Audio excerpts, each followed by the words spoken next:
Here comes the video for the tympanic membrane and the ear ossicle. And now first we are going to discuss about the tympanic membrane.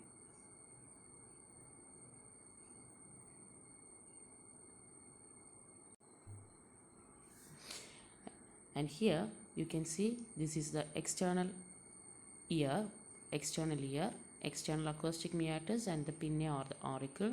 And here comes the bluish part. You can see this one is the tympanic membrane, and this is the ear ossicles, the three bones forming here, which comes the ear ossicles. So first of all we are going to look on the tympanic membrane. The tympanic membrane, which is placed obliquely. You can see in this picture it is placed obliquely. This is the tympanic membrane. This comes the tympanic membrane, and it's a thin, oval, semi-transparent, pearly grayish trilaminar membrane. And we know that tri means three. So it consists of three layers. So it is called the trilaminar membrane, and it separates the middle ear from the external ear. It separates the middle ear from the external ear. And measurement, its maximum measurement is 9 to 10 mm diameter, and the minimum is about 8 to 9 mm. And position, we already seen the diagram, it is placed obliquely, and in newborns it is horizontal. And you can see here that it is placed obliquely, and in newborn babies it is placed horizontally. The tympanic membrane is thickened at the circumference. This part, and which is fixed in the tympanic sulcus. We know that the temporal bone, there is a tympanic plate, and here in the tympanic plate there is a tympanic sulcus. So the tympanic membrane, which is fixed in the tympanic sulcus of the temporal bone of tympanic plate, and superiorly in the superior part of the temporal sulcus, the sulcus which is deficient. Okay, and here the membrane is attached to a notch called tympanic notch. So the tympanic membrane, which is fixed in the tympanic sulcus on the temporal bone of the tympanic plate, and superiorly it is deficient, and the membrane is attached to the tympanic notch. Okay, and from the end of the notch there consists of two folds. And the first fold, which is called the anterior malleolar fold, and the second fold, which is called the posterior malleolar fold. Anterior malleolar fold and posterior malleolar fold, which is attached to the notch by two bands. This is called the band which is called anterior malleolar and posterior malleolar folds. Okay, and here we know that we can say that it is divided into two parts. Okay, and the two parts are subdivided into, this is the pars flaccida, and this one which is called the pars tensa. Pars flaccida and pars tensa. The pars flaccida, which is seen between the anterior malleolar fold and the posterior malleolar fold, and this region becomes the pars flaccida. Okay, the greater part of the tympanic membrane is tightly stretched. This part becomes tightly stretched, and it is called the pars tensa. And the part which is seen between anterior fold and posterior fold, which is called pars flaccida. And this region, the pars flaccida, which is crossed internally by a nerve called cauda tympani nerve. Okay, and this region is more liable to rupture than the pars tensa. And there is two surfaces. You can see here the lateral surface and the medial surface. So the lateral surface, which is also called the outer surface, because it directed towards the external ear or the external acoustic meatus, and it is concave. And the medial surface or the inner surface, which is convex, and the most convexity of this region, this part which is called the umbo. the outer surface or the lateral surface which is lined by thin skin. It is lined by thin skin, and we know that the external acoustic meatus, the posterior wall, which is lined by cutaneous part of the outer surface of the tympanic membrane. So we can say that the outer surface or the lateral surface which is concave and it is lined by skin, and the inner surface provide an attachment to the handle of the malleus. Malleus is a bone which forming the ear ossicles. Okay, so it give attachment to the handle of the malleus, and it extend up to its center, extend up to the center of the tympanic membrane, and the point of maximum convexity lies at the tip of the handle of malleus, and this region we have said that this is the umbo. So here the tip of the handle of malleus is attached to the maximum convexity, and it is called the umbo. Then the structure of the malleus. Here we can see the structure of the malleus. It consists of outer cuticular layer, middle fibrous layer, and the innermost low ciliated columnar epithelium. And here we are going to look on the features of fibrous layer. The middle fibrous layer. First of all, it has three layers: outer cuticular layer, middle fibrous layer, and the inner mucous layer, which is lined by ciliated columnar epithelium. And here the middle fibrous layer, it consists of superficial radiating fibers. These are the superficial radiating fibers, and deep circular fibers. You can see in this diagram there is radiating fibers and circular fibers. The fibrous layer and the circular fibers, which are minimal at the center and maximum at the periphery. Minimal at the center and the maximal at the periphery. So the fibrous layer is placed by loose areolar tissue in pars flaccida. Fibrous layer which is placed by loose areolar tissue in pars flaccida, and here it consists of radiating fibers and circular fibers. So this is the structure of middle fibrous layer.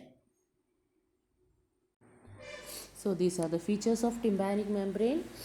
It is a semi-translucent partition between the external acoustic meatus and the middle ear, and it consists of two surfaces, outer surface and inner surface. Outer surface is lined by the skin and it is concave. The medial surface or the inner surface is convex, and it attaches the handle of the malleus and to the maximum convexity the tip of the handle which is attached, which is called the umbo, and it is subdivided into pars flaccida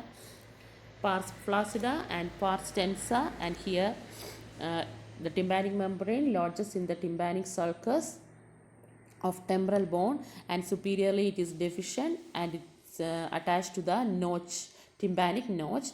From the notch there are two bands: anterior malleolar band, posterior malleolar band. Between the bands or between the fold there consists of a part which is called pars flaccida, and the rest of the part which is called pars tensa. Then it consists of three layers. Inner mucous layer, middle fibrous layer, outer cuticular layer. And the middle fibrous layer which consists of radiating fibers and circular fibers, and the circular fibers is not in the region in the pars flaccida there consists of loose areolar connective tissue. So these are the features of tympanic membrane, and now we are going to look on what are the blood supplies. And here the arterial supply is by the deep auricular artery, which is a branch of maxillary artery, and stylomastoid artery, which is a branch of posterior auricular artery, anterior tympanic artery, which is a branch of maxillary artery.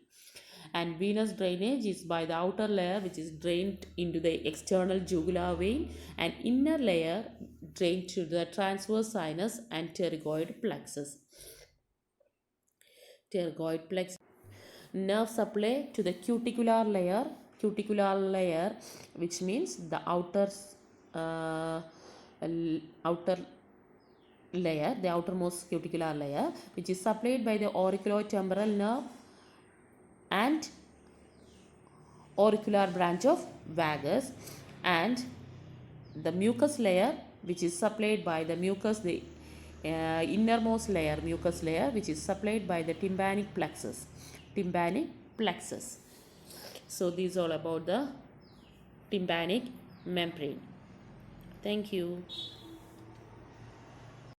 Is about the ear ossicles. So they consist of three bonds. They are malleus, incus, and stapes. Here is the bonds, malleus, incus, and stapes, and here you can see this is the malleus, incus, and the stapes. So first of all, the malleus, which is also called hammer-like bone, or it resembles the shape of a hammer. Okay, and it is the largest of the three, and it's placed laterally. Okay, and it has parts head, neck, anterior process, lateral process, and anterior process, lateral process, and the handle of the malleus. Head, neck, anterior process, lateral process, and handle. The head, which is rounded, and it is attached, this head which is attached to the incus. It is attached or articulate with the rounded head, which articulate with the body of incus. So here is the head region. This is the articulating part. It comes and articulated over here. Okay, and the head which lies in the epitympanic recess. And provide attachment to superior and lateral ligament. The neck lie against the pars flaccida. We know that which is the region of flaccida in tympanic membrane, isn't it? So the neck lie against the pars flaccida and related medially to the chordae tympani nerve. And next is the anterior process, which is connected to the petrotympanic fissure by the anterior ligament. And the lateral process project from the upper end of the handle. This is the handle of the malleus. So the lateral process which project from the upper end of the malleus, and it provide attachment to the malleolar folds. The malleolar folds are anterior malleolar fold and posterior malleolar fold attached to the tympanic notch. Okay, so here the lateral process give attachment to the malleolar fold and arises from the upper part of the handle. And the handle of malleus which extend downwards, and it is attached to the upper half of the tympanic membrane. Then this is the incus, which resemble like a molar teeth, and it consists of a body part. It's a body and a long process.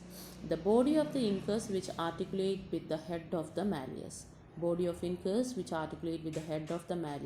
can here see the body of the incus. This is the body of incus articulate with the head region of the malleus. Okay, and the long process, this is the long process which is directed downward and lies parallel to the handle of the malleus, and the tip bears a lentiform nodule. In the tip, this region, this bears a lentiform nodule. It is directed medially. The tip bears a lentiform nodule and it articulates with the head of the stapes. So these are the parts of incus, and next we are going to look on the stapes. The stapes, which consist of a head, neck, two limbs or crura, then a base or foot plate or a foot piece. So it consists of head, neck, two limbs that are anterior limb, posterior limb, and there is a food plate, food piece or a base. Okay, and the head, which is a small concave facet which articulate with the lentiform nodule of the incus. It articulates with the lentiform nodule of the long limb of incus, and the narrow neck which provide insertion of the thin tendon of stapedius muscle. In the neck region, there is the insertion of stapedius muscle, and there consist of two limbs which is also called crura, the anterior limb and the posterior limb. And the anterior and posterior limb which diverge from the neck and is attached to the foot plate. It is attached to the foot plate, and the foot plate which is oval in shape and fit into the fenestra vestibulae of the middle ear.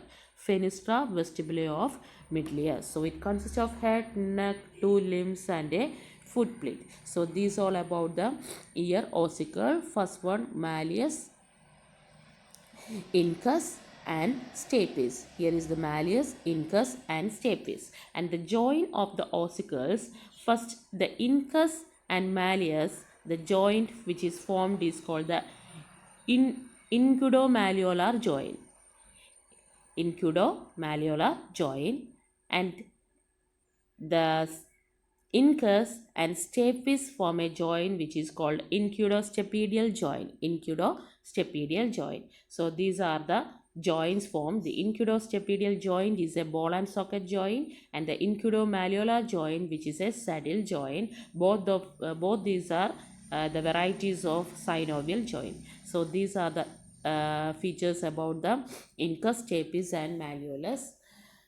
So watch the video and study the tympanic membrane and ear ossicle. Thank you.